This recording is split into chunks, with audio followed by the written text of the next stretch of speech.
कैसे हो बच्चों। आज मैंने आपका हिंदी कक्षा 6 कृष्णा सोबती का संस्मरण 55 कराया था। उसी की वर्कशीट कल हमें वीरवार को प्राप्त होगी और आपकी कक्षाओं में सभी कक्षा अध्यापिका के द्वारा ये वर्कशीट भेजी जाएगी। तो मैंने सोचा क्यों ना इस वर्कशीट को मैं एक बार बच्चों को करा दूँ ताकि उन्हें करने में किसी तरह कोई परेशानी ना हो। मैंने इस चैप्टर का सारांश आज ही अपने मानमीना यूट्यूब चैनल पर कराया है। आप वहाँ पर देख सकते हैं, इसको सारांश को समझ सकते हो। पाठ के मैंने प्रश्न उत्तर भी कराए हैं। अब देखो पिछली का ये है कि कक्षा 6 और विद्यार्थी का नाम। तो बच्चे विद्यार्थी के नाम में आप अपना नाम लिखोगे यहाँ पर और यहाँ पर विषय अध्यापिका का नाम लिखोगे। ठीक है। पिछले कार्यपत्र को में हमने जाना कि लेखिका कृष्णा सोबती के बचपन और आपके बचपन में बहुत कुछ बदल चुका है।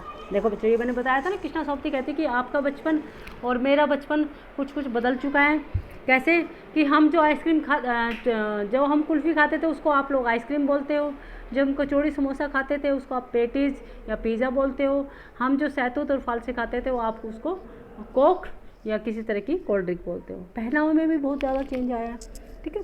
तो इसमें लेखिका बताती है अपने खट्टे मीठे पलों के बारे में। क्या कहती है, पहले एक छोटा पैराग्राफ पढ़ते हैं। शिमला के काफल में भी बहुत याद आते हैं खट्टे मीठे, कुछ एकदम लाल, कुछ गुलाबी, रस भरी कसमल।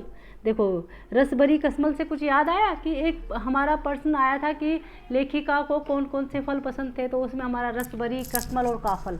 देखो यहाँ पर उसका उत्तर भी मिल गया। तो ये क्या है, ये छोटे छोटे होते हैं और ये कुछ हरे होते हैं, कुछ लाल होते हैं और ये बड़े खट्टे मीठे होते हैं।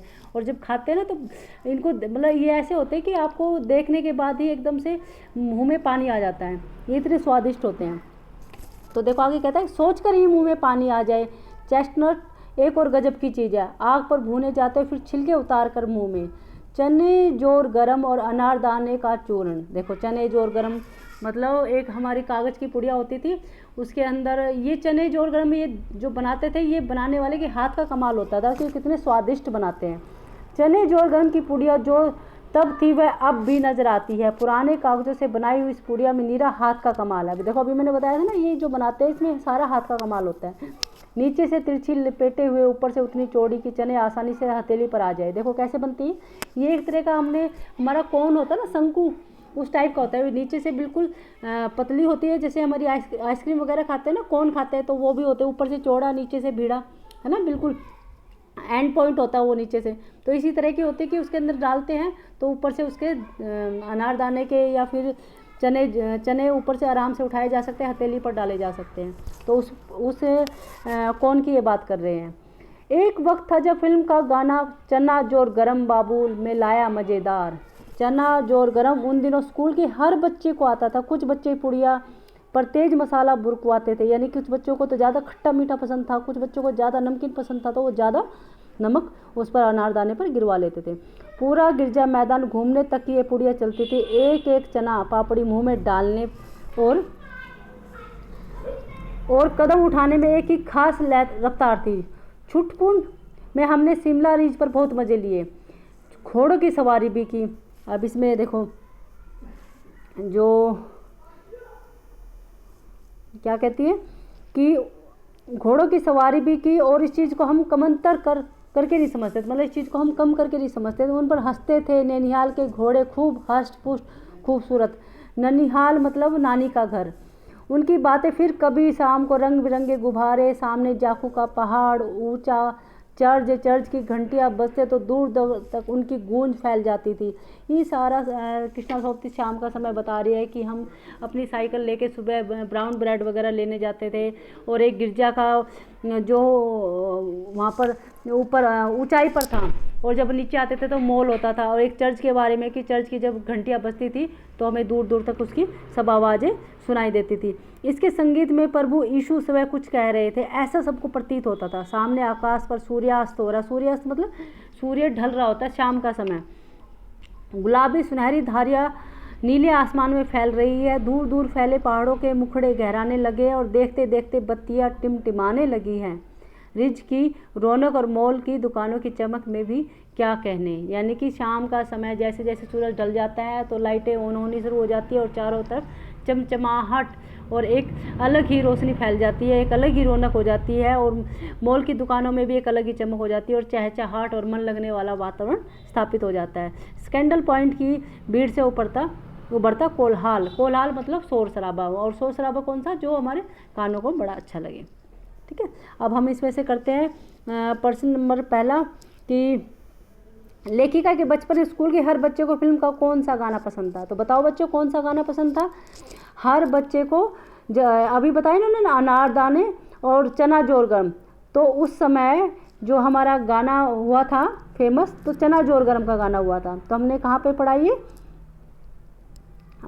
ये था कि एक वक्त था जब फिल्म का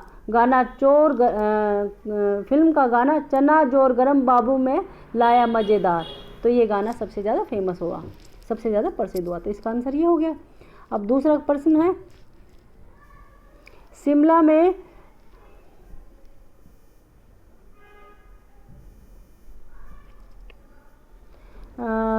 में लेखिका ने बचपन में कौन कौन से मज़े किए। बताओ शिमला में लेखिका ने कौन कौन से मज़े किए। तो उन्होंने कौन कौन से, देखो उन्होंने खूब तो चने खाए, खूब अनारदाने खाए, उसके अलावा क्या किया, खूब ब्राउन ब्रेड वगैरह भी लेके आए, चॉकलेट लेके आए, रंग बिरंगे गुब्बारे, और जाखू का जो पहाड़ था वहाँ पर खूब साइकिल लेके घूमे, चर्च तक भी खूब गए, मॉल की दुकानों में भी खूब गए। ठीक है ना, ये सारे मज़े उन्होंने क्या किया, वो सारे मज़े उन्होंने अपने बचपन में खूब किए। और शिमला रिज एक जगह है, वहाँ पर भी खूब मज़े किए। और उन्होंने और क्या किया, उन्होंने घुड़सवारी भी बहुत ज़्यादा की। देखो यहाँ पे लिखा हुआ ना, घोड़ों की सवारी की। तो क्या की, घोड़ों की भी सवारी की। तो ये सब इसके आंसर हो गए कि शिमला में लेखिका ने कौन कौन से मज़े किए। अनारदाना खाया, उसके अलावा उन्होंने जो है चना जोर गरम है, जो एक पुड़िया में बन के मिलता था, कौन टाइप का, वो लिया। घोड़ों की खूब सवारी की, चर्च की घंटियों को खूब दूर दूर तक सुना, जाखू के पहाड़ पर भी गई, शिमला रिज पर भी वो खूब घूमे। और सुबह के समय जो उनकी ड्यूटी होती थी कि मार्केट से जाके ब्राउन ब्रेड लेके आना, वो भी किया। ठीक है, प्रश्न नंबर 3 आ गया हमारा कि प्रश्न नंबर 3 है, हमारे देश में तरह तरह के भोजन प्रचलित है, अपने मित्र भाई बहन और माता पिता से बातचीत करके किन्हीं 10 भोजन के नाम। तो ठीक है, ये प्रश्न आपके लिए बहुत ही आसान है। आपको किसी भी 10 तरह के आइटम से भोजन के नाम लिख देने हैं, चाहे आप अपने फ्रेंडों से पूछो, अपने मम्मी पापा से पूछो, किसी 10 भोजन के यहाँ पर नाम लिख देना। उसके बाद है प्रश्न नंबर 4, प्रश्न में कागज़ की पुड़िया बनाने का तरीका बताया गया है। पुराने कागज़ से एक ऐसी पुड़िया बनाओ और उसमें आप क्या क्या रख सकते हो। तो आपको घर पे क्या लिखना है, कोई भी पुराना न्यूज़पेपर या कोई भी पेपर को उठाना है और उसका एक कॉर्नर को पकड़ के घुमाना है। जैसे जैसे आप घुमाते जाओगे तो एक कोन बन जाएगा, उस कोन पर टेप लगाकर उसमें देखो आप क्या क्या डाल सकते हैं। उसके अंदर आप क्या क्या डाल सकते हो, घर में जो चने अगर आप शाम को बेके खाते हो वो चने डाल सकते हो। ठीक है, उसके अलावा पॉपकॉर्न वगैरह डाल सकते हो। और क्या डाल सकते हो उसके अंदर, आप जो ये भुजिया होती है, नमकीन होती है, क्या डाल सकते हो, नमकीन भी डाल सकते हो उसके अंदर, है ना। और क्या डाल सकते हो, चने डाल सकते हो। और क्या डाल सकते हो, पॉपकॉर्न डाल सकते हो, है ना, पॉपकॉर्न डाल सकते हो। तो ऐसी और बहुत सी चीज़ें, और आपको भी सोचना है हम इसमें क्या क्या डाल सकते हैं ना। पाठ में ऐसे सब छाटी जो आपने पहली बार पढ़े हो। देखो पाठ के अंदर ऐसे सब छाटो जो आपने पहली बार पढ़े हो। तो काफल ये पहली बार है, उसे कसमल, ठीक है। और भी शब्द ढूंढो कि आपने अनारदाने, उसके अलावा और कौन कौन से हैं, और भी बहुत सारे शब्द है इसके अंदर जो आपने पहली बार पढ़े होंगे, जैसे कि भैया प्रभु यीशु, ठीक है, और स्कैंडल पॉइंट, मुखड़े, हष्ट पुष्ट, नैनिहाल, ठीक है, रसभरी।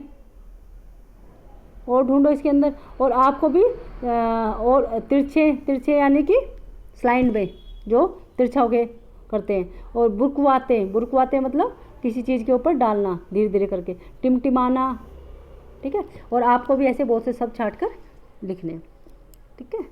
तो ये आपकी हिंदी की वर्कशीट थी, और मेरे को लगता है कि आपको कल वर्कशीट करने में बहुत मज़ा आएगा और आपको आसानी भी हो जाएगी, ठीक है।